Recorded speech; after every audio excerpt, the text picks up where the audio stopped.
m'appelle Alexandre Bloch, je suis directeur musical de l'Orchestre national de Lille.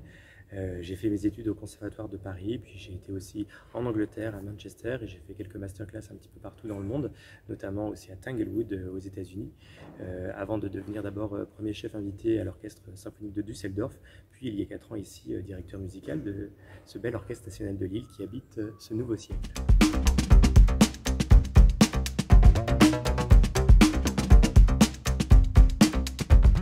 Pourquoi je suis devenu chef d'orchestre? J'ai en fait baigné dans la musique et ça m'a permis de toujours toucher à la musique. J'étais violoncelliste au début, j'ai fait beaucoup d'orchestres et puis j'ai toujours rêvé partager les idées d'interprétation que je pouvais avoir en étudiant beaucoup la composition, l'analyse musicale, du coup pour créer une interprétation propre à ce que j'entendais dans mes oreilles. Donc je suis devenu chef d'orchestre.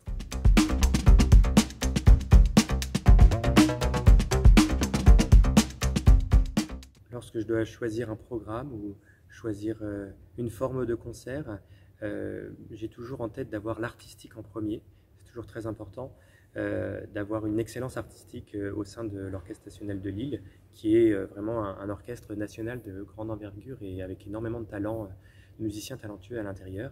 Et le challenge, depuis toujours finalement, de l'Orchestre national de Lille, c'est vraiment dans les gènes, dans l'ADN de cet orchestre, c'est de trouver des manières de se renouveler pour partager la culture, l'art et la musique en particulier au plus grand nombre. Mon challenge lorsque je suis arrivé à la tête de cet orchestre, ça a été de trouver des manières de partager encore plus largement la culture. Alors évidemment, je suis un jeune de bientôt 35 ans, je vis avec mon temps, je suis aussi un petit peu geek à mes heures et j'ai voulu un petit peu faire partager cette passion aussi à côté que j'ai et la mélanger un petit peu avec mon parcours musical et avec mes fonctions de directeur musical à l'Orchestre national de Lille. Nous avons donc en effet une chaîne YouTube très active, la chaîne de l'Orchestre national de Lille, ON Lille. Nous avons une page Facebook, nous avons un compte Instagram, un compte Twitter, un compte Flickr. C'est vraiment quelque chose qui permet simplement de se faire connaître un petit peu plus largement auprès du public.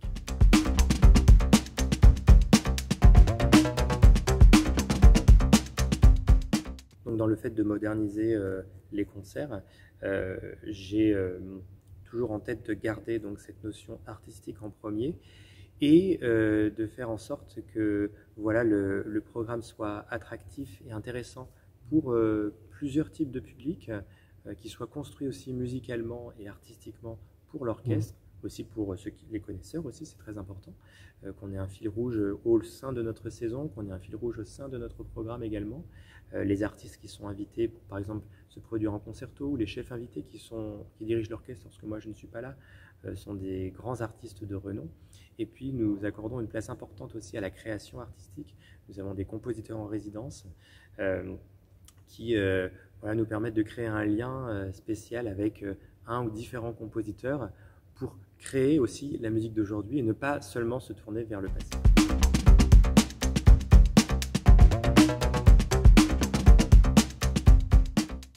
Le fait de moderniser les concerts a toujours été un souhait de ma part pour les rendre plus accessibles au monde d'aujourd'hui.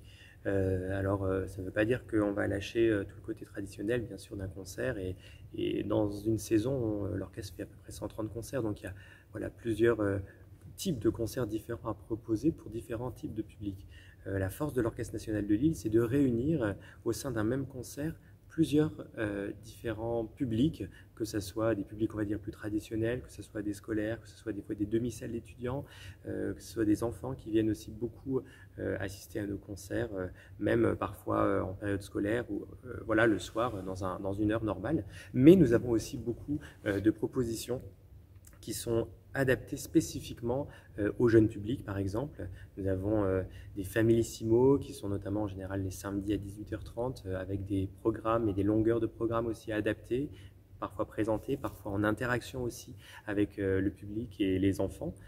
Nous allons chercher plus loin notre public encore plus jeune, puisque nous avons aussi développé des Babysimo, qui sont des concerts avec une jauge de salle un petit peu plus réduite et avec parfois un ciné-concert adapté aux 2-3 ans. Des fois, on a des petits bambins de 1 an qui se baladent un peu partout au Nouveau Siècle. Et on va chercher encore plus loin notre public, puisque nous avons développé aussi des séances de relaxation pour les futures mamans, donc les femmes enceintes, de relaxation donc musicale avec une sophrologue et avec les musiciens de l'Orchestre national de Lille, voilà, pour appréhender la musique. En général, ça se continue avec le fait d'assister à une répétition d'orchestre qui, voilà, en général, procure des vibrations. La musique, le spectacle vivant procure automatiquement des vibrations physiques au corps, et je pense que les femmes enceintes en sont encore plus sensibles, et le bébé qu'elles portent aussi.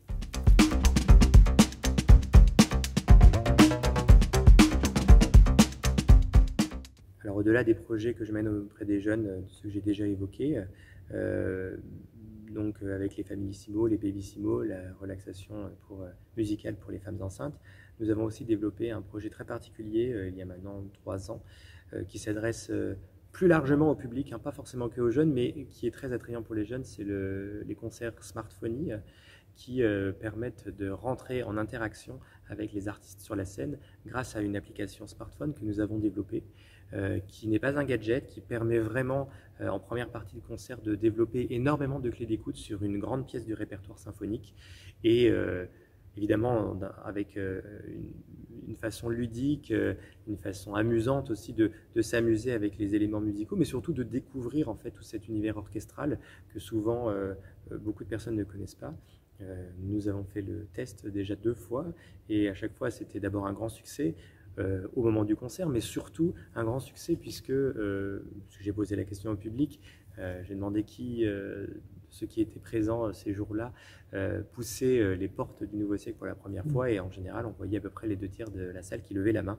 Donc pour moi c'est ça le vrai succès.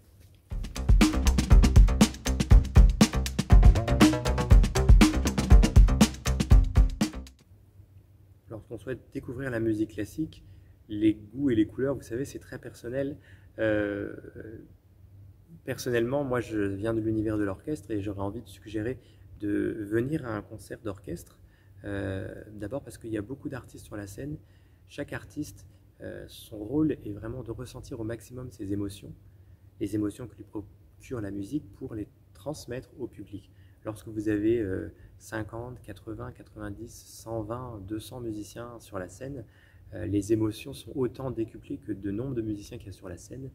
Elles sont aussi décuplées parce que voilà, il y a aussi une atmosphère très particulière dans ce concert, d'être voilà, assis, d'être près des musiciens, d'être aussi entouré d'autres publics qui ressentent différemment les expressions.